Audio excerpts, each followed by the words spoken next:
भगवान विष्णु के प्रिय सेवक शेषनाग, जिन्होंने समा रखा है पृथ्वी का भार। हिंदू धर्म में शेषनाग, वासुकी नाग, तक्षक नाग और कालिया नाग प्रमुख है। सभी नागों में शेषनाग का प्रमुख स्थान है। कहा जाता है कि शेषनाग ने ही धरती का भार समा रखा है, अर्थात उठा रखा है।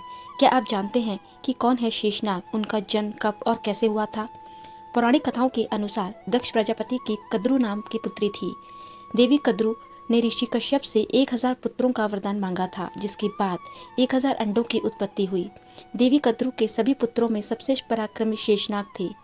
देवी कद्रु को वरदान की वजह से नागों का पृथ्वी पर जन्म हुआ, इसलिए उन्हें नागमाता कहा जाता है, जबकि शेषनाग को अनंत नाम से भी जाना जाता है।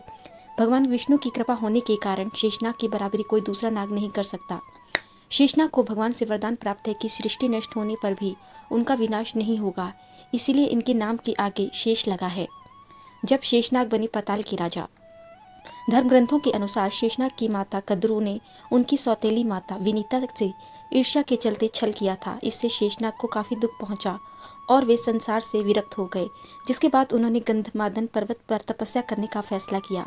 उनकी तपस्या से ब्रह्मा जी इतने प्रसन्न हुए कि उन्होंने उन्हें पाताल लोक का राजा बना दिया। हालांकि बाद में उन्होंने भगवान विष्णु का सेवक बनने का निर्णय लिया, जिसके लिए वे पृथ्वी के नीचे जललोक में चले गए। कालांतर में क्षीर सागर में पहुंचने के बाद शेषनाग ने भगवान विष्णु की शैया बनकर उन्हें सेवा दी। आज भी शेषनाग को भगवान विष्णु के सेवक के रूप में जाना जाता है। चित्रों में भी वह भगवान विष्णु शेषनाग पर लेटे हुए नजर आते हैं। भगवान विष्णु के साथ लिए कई अवतार। मान्यता है कि शेषनाग ने भगवान विष्णु के साथ कई अवतार लिए। त्रेता युग में जहां वह राम के छोटे भाई लक्ष्मण के रूप में जन्मे, वहीं द्वापर युग में श्री कृष्ण के भाई बलराम बने। फन पर उठाए हैं सृष्टि का भार। माना जाता है कि ब्रह्मा जी ने शेषनाग की तपस्या से प्रसन्न होकर उन्हें यह वरदान दिया था कि तुम्हारी बुद्धि सदैव स्थिर रहेगी। पृथ्वी निरंतर हिलती डुलती रहती है, इसीलिए इसे स्थिर करने के लिए तुम अपने फन पर इसे धारण करो। इस वरदान के कारण ही शेषनाग ने अपने फन पर सृष्टि को टिका कर रखा हुआ है। गरुड़ और शेषनाग का संबंध। दोनों ऋषि कश्यप के हैं पुत्र।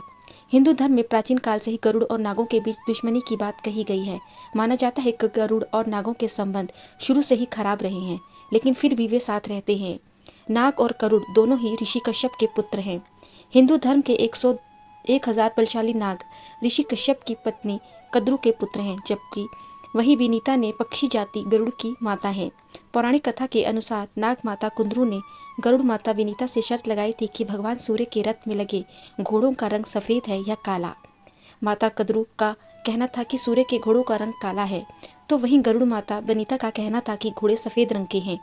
हालांकि माता बनीता की बात सच थी, लेकिन हार के आभास से ही माता कुंद्रू ने अपने पुत्रों के साथ मिलकर गरुड़ माता बनीता के साथ छल किया और शर्त जीत ली, और उन्होंने बनीता और उनके पुत्र गरुड़ को अपना दास बना लिया।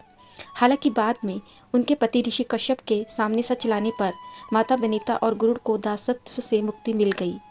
संबंधों में भाई और एक ही पिता की संतान होने के कारण गरुड़ और नाग की शत्रुता के बाद भी दोनों साथ ही रहते हैं, क्योंकि धर्म ग्रंथों में भी इस बात का उल्लेख मिलता है कि जहाँ एक और गरुड़ भगवान विष्णु का वाहन है, तो वहीं शेषनाग भगवान विष्णु की शैया है।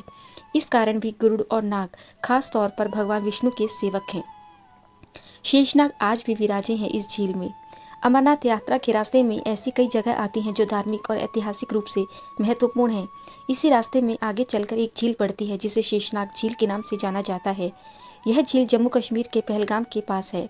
पौराणिक कथा के अनुसार भगवान शिव देवी पार्वती के साथ अमरनाथ यात्रा के लिए जा रहे थे, और अमरनाथ पहुंचने पर वे चाहते थे कि कोई भी दूसरा पार्वती के अतिरिक्त इस कथा को ना सुने, क्योंकि जो भी इस कथा को सुनेगा वे हमेशा के लिए अमर हो जाएगा। इसीलिए उन्होंने अनंत सांपों को अनंतनाग, बैल नंदी को पहलगाम और चंद्रमा को चंदनवाड़ी में ही छोड़ दिया। लेकिन शेषनाग को वे आगे लेकर चले गए और उन्होंने वहाँ उस झील में उन्हें छोड़ दिया, ताकि कोई भी दूसरा इस झील को पार करके आगे ना आ पाए। यही वजह है कि इस झील का नाम शेषनाग पड़ गया। स्थानीय लोगों के अनुसार शेषनाग यहाँ निवास करते हैं। हिंदू धर्म के अनुसार शेषनाग भगवान विष्णु की ऊर्जा का प्रतीक है, जिस पर वे आराम करते हैं। भगवान विष्णु और शेषनाग के बीच का संबंध शाश्वत है। भगवान विष्णु के प्रत्येक अवतार में बुरी शक्तियों का नाश करने के लिए शेषनाग भगवान विष्णु के साथ जुड़े हुए हैं, और उन्होंने विश्व को पाप से बचाया है।